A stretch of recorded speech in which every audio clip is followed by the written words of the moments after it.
Kinong penyat kinong hikai bat ki Samla puli ha Bosco technical Nongstoin ha ka sautrik naitung ki lepelong ya ka sngi Burom ki Kmie ki kpa lani ka parents day da ka jing ipo ipe.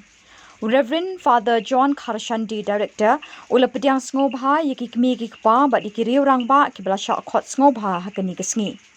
Reverend Brother Quirinus Principal Bat Manager jong ni ka school ula batailing kot ya ka history ki jing trai bat ki jing hikai ha ka ni ka school hikai terekam. Ula penpauru ya jing sngongu ya barok ki kenhon ki belayarap bat snokti ban kentiu ya kini kejaka hikai tray bat kumjuru ya ki sing ki bela kershan bailot bicep na kebenta ki khana puli ha kini ke skul. Ki kenhon ki badon hasinda ban yarap ya kini ke skul bat ki Samla puli ki long khamtam e ya ka Bosco Integrated Development Society BITS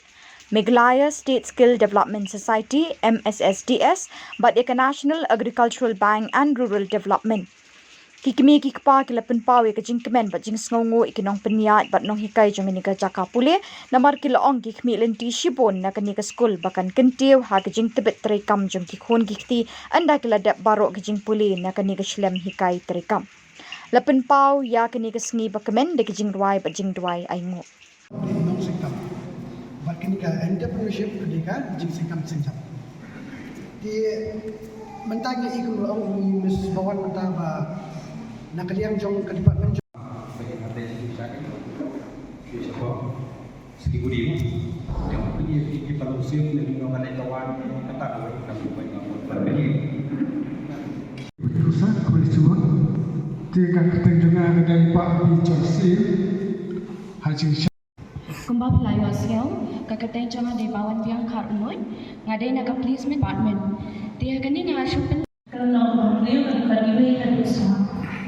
pi ikut tu khubor ini ba autorai namar kani kalau kebab pidai bande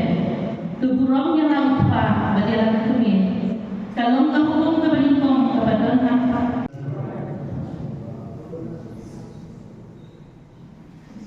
di sudah selesai